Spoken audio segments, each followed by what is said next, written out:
तो लाइफ में ये वाला एक्सपीरियंस ही लेना पड़ेगा। सुबह में जब मंदिर पुजारी लोग खोलते हैं तो वो चौपड़ फांसे इधर उधर मिलते हैं। ऐसा माना जाता है कि यहाँ ओंकारेश्वर माता पार्वती चौपड़ फांसे खेलने आते हैं। और इसके अलावा एक चीज़ और दिखाऊंगा कि मेरे पैरों के पास यहाँ पर एक सांप है, कटिया बनी हुई है। हाँ, इसके वो सांप है सच में। हाँ, इसके ऊपर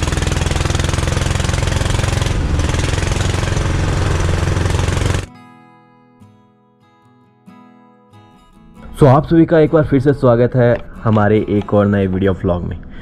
हमारे लास्ट वीडियो व्लॉग में हमने महाकालेश्वर के दर्शन किए और आज हम लोग जा रहे हैं ओमकारेश्वर के दर्शन करने के लिए। तो हमारी जो बस है वो जाएगी मोरटका तक और उसके आगे 12 किलोमीटर और हमें आगे जाना है। हमारी बस निकल पड़ी है और यहाँ के जो नज़ारे हैं वो आप लोग देख ही सकते हैं कि बहुत ही प्यारे और बहुत ही सुंदर है।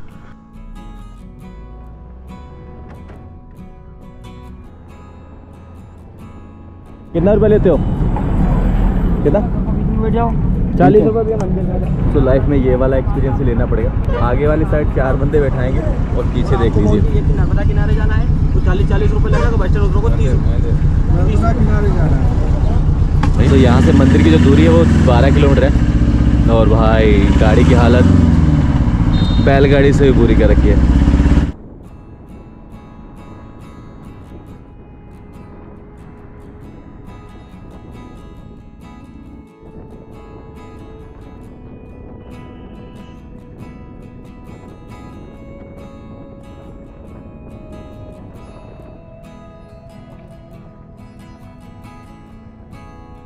तो अभी हम लोग पहुंच गए हैं ओंकारेश्वर के प्रवेश द्वार पर और यहाँ से जो टेंपल की दूरी है वो 600 मीटर है। तो ये हमारा 12 ज्योतिर्लिंग से चौथा ज्योतिर्लिंग है ओंकारेश्वर।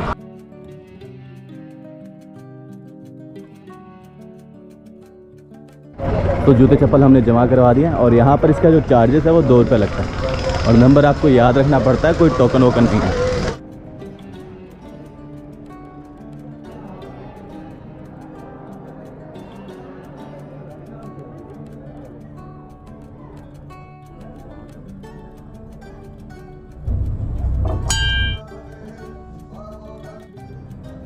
तो आज हमारे ओमकारेश्वर बाबा के दर्शन हो गए और इसी के साथ हमारा चौथा ज्योतिर्लिंग है 12 ज्योतिर्लिंग से वो भी कंप्लीट हो। और यहाँ से देखिए ये व्यू है पूरा नर्मदा मैया का। और ये कहते हैं कि पूरा जो टेंपल बना हुआ है एक टापू पर बना हुआ है और अगर आपकी इस टापू को दूर से देखोगे तो ये जो टापू की आकृति है वो एक ओम की आकृति में दिखाई देगी।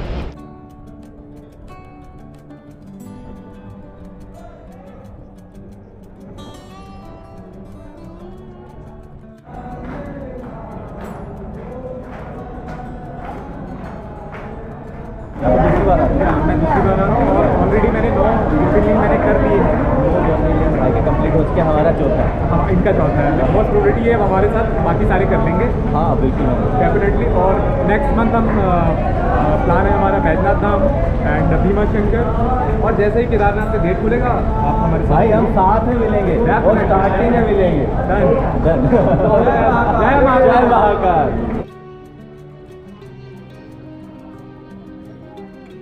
वैसे आप लोगों ने बकरी को पहाड़ चढ़ते हुए तो बहुत बार देखा होगा लेकिन इस तरह शेड के ऊपर चढ़ा हुआ कभी नहीं देखा होगा। और यहाँ पर देखिए ऊपर बकरी नीचे मधुमक्खियों का छत्ता। बाबा के दर्शन यहाँ पर तो हो गए। अब निकलते हैं पुल की दूसरी साइड।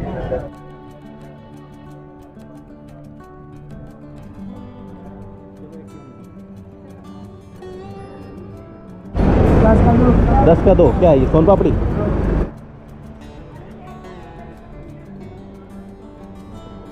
ओमकारेश्वर महादेव के दर्शन हमारे हो चुके हैं। अब हम लोग जा रहे हैं ममलेश्वर मंदिर की ओर।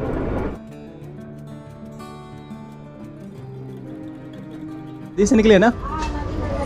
और यहाँ पर मार्केट के अंदर आपको अलग अलग आकार की शिवलिंग देखने को मिलेंगे और ये जितने भी शिवलिंग हैं यहाँ नर्मदा नदी के अंदर से निकले हैं और कहते हैं कि नर्मदा मैया के अंदर जितने भी पत्थर हैं वो शिवलिंग ही माने जाते हैं। अगर आप देखोगे तो इनके ऊपर आपको ओम की आकृति, त्रिशूल की आकृति ये सब देखने को मिलेंगे। इसके बाद मार्केट घूमते घूमते हम लोग पहुँचे ममलेश्वर महादेव के मंदिर के सामने और यहाँ से हमने प्रसाद लिया और निकल पड़े महादेव के दर्शन करने के लिए।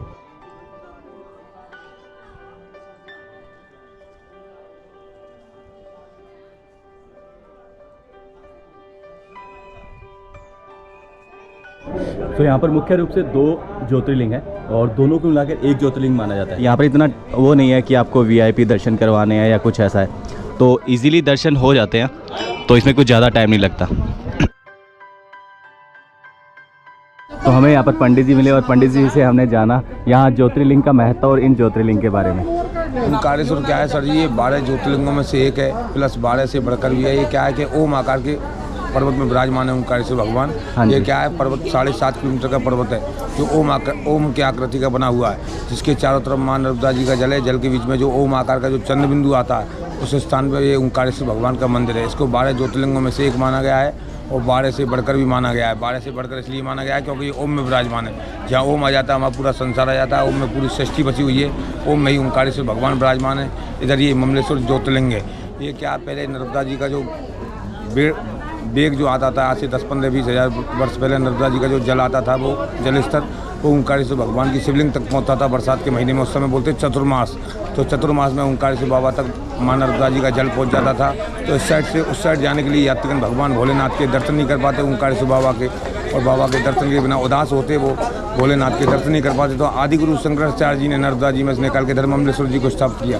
यदि ओंकारेश्वर भगवान के दर्शन नहीं कर सके तो ममलेश्वर के दर्शन से ओंकारेश्वर का पूरा लाभ मिल जाएगा। इसलिए ओंकारेश्वर के नाम के पीछे ममलेश्वर का नाम भी जोड़ दिया। यहाँ राजा मानदाता थे, भगवान राम जी के पूर्वज, उनका जन्म आदमी के पेट से हुआ था, राजा मानदाता। उन्होंने यहाँ भगवान शिव जी की घोर तपस्या करी थी। उनकी तपस्या से प्रसन्न होकर भोलेनाथ जी ने दर्शन दिए, ब्रह्मा विष्णु महेश तीनों के स्वरूप में। और राजा मानदाता से कहा, बोलो आपको क्या वरदान चाहिए, आप जो भी मांगोगे वो आपकी वर्षों की तपस्या से प्रसन्न हूँ, आप जो भी आप मांगोगे वही आपको मिलेगा।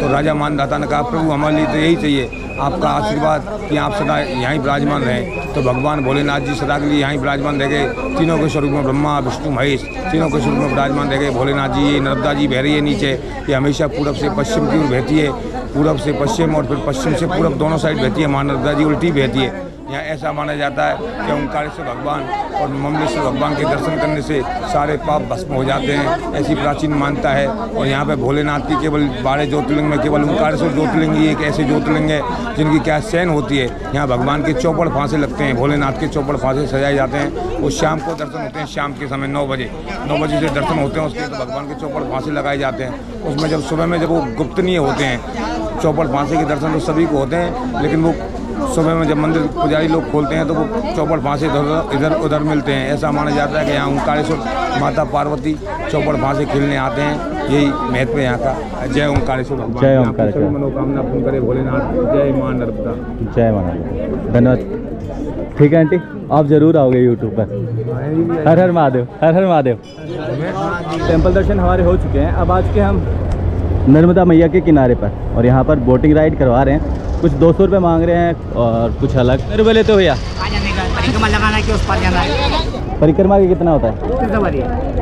और छोटा राउंड हो तो 150 वो कहाँ तक होता है? कितना टाइम लगता है?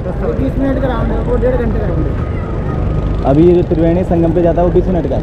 जाएगा, ठीक है जाएगा। 150 रुपये का पहाड़ी की कुछ बहुत घूम के आएगा, 200 रुपये सवारी जाएगा।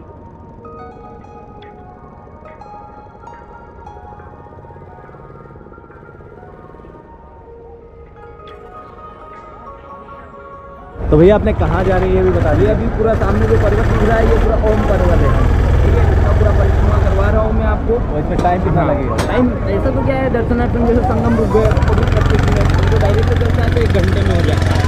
ओके, आपको कभी संगम रुकना हो चलो, और आपको तो मैं बोट में बिठा के रखूँगा, उतारने का कोई काम नहीं करेगा, ठीक है। तो अब हम लोग निकल पड़े हैं नैया पर ये परिक्रमा कंप्लीट करने के लिए।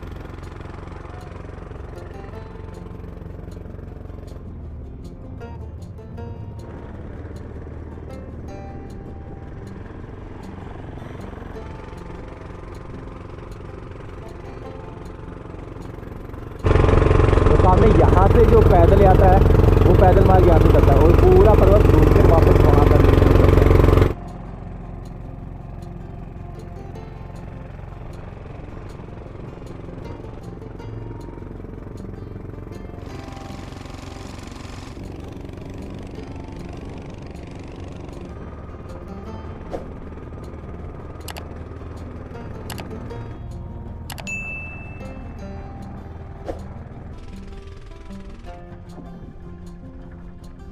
तो अभी हम जिस लोकेशन पर खड़े हैं वहाँ पर नर्मदा मैया और कावेरी नदी का संगम है और ये कुछ इस प्रकार से है। और यहाँ का जो इस संगम स्थान पे जो स्नान का महत्व है वो काफ़ी माना जाता है। और इसके अलावा एक चीज़ और दिखाऊंगा कि मेरे पैरों के पास यहाँ पर एक सांप है। इसका मुंह कौन सी साइड है मुझे पता नहीं, लेकिन यहाँ से नीचे तरफ अगर आप देखोगे तो वहाँ पर कोई सांप बैठा है। और यहाँ इस संगम स्थल पर हम आ चुके हैं और यहाँ पर जल अर्पित करके फिर आगे की ये जो परिक्रमा है वो कंप्लीट की जाती है। तो अभी मैं जिस लोकेशन पर वहाँ पर खड़ा था वहाँ से साइड में आ गया, क्योंकि वहाँ पर एक छोटा सांप का बच्चा था और नीचे पत्थर की तरफ था, तो थोड़ा डर शायद मुझे भी लग रहा था और उसे भी। तो उसे छेड़ने से अच्छा हम साइड में निकल आए। बोट ने हमें उतारा वहाँ पर, अब उस साइड में हमें बोट मिलेगी।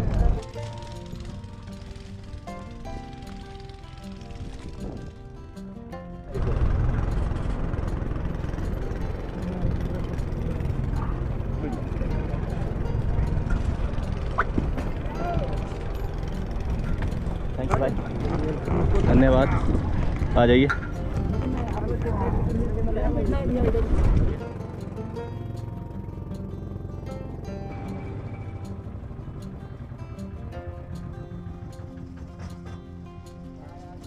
तो पीछे सब लोग वहाँ से उतर के पैदल आगे जा रहे हैं और हम यहाँ पर बोटिंग राइड करते हुए पूरा जो वो कवर करेंगे।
और भाई यहाँ पर बहुत पानी की फोर्स है जिसे वापस धक्का देती है।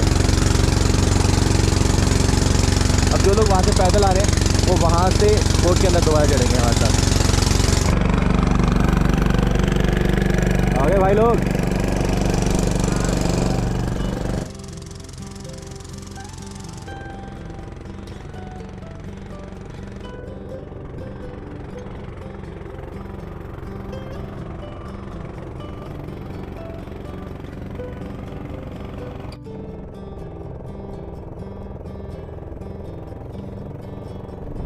तो नर्मदा मैया की पूरी परिक्रमा करने के बाद हम पहुंचे ब्रह्मपुरी घाट की तरफ।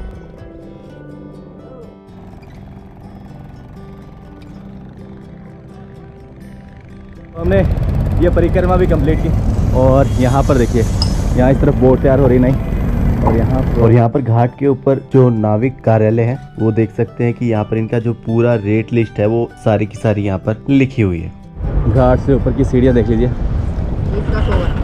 30 का 100 ग्राम। तो भाई लोग माला बेच रहे हैं। कितने रुपए की देते हो माला वैसे? ये रुद्राक्ष ओरिजिनल है?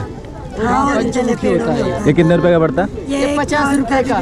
50 रुपए का सेल करते हो? और ये क्या है, इसमें अलग अलग आकृतियाँ बनी हुई है? हाँ। इसके वो सांप है सच में? हाँ, इसके ऊपर कवर आता है, कवर हटाना पड़ता है। अच्छा, इसके ऊपर कवर, अच्छा कवर हटा के निकाला ना? क्या बात है भाई, चलो ठीक है भाई। हर हर महादेव। सब्सक्राइब। हाँ भाई ने बोला हर हर महादेव। भोले बाबा के दर्शन करने के बाद अभी हम निकले थे और बाहर निकलते ही भैया मिले और भैया ने हमें लिफ्ट दी आगे मोर टिक्का के लिए।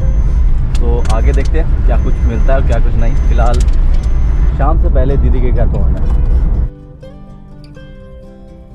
लकी भाई, तो यहाँ तक तो हमें लिफ्ट मिल गई, आगे बस का इंतज़ार है हमें। तो अभी हमारी यहाँ से जो महू के लिए गाड़ी है वो 3:30 को आएगी।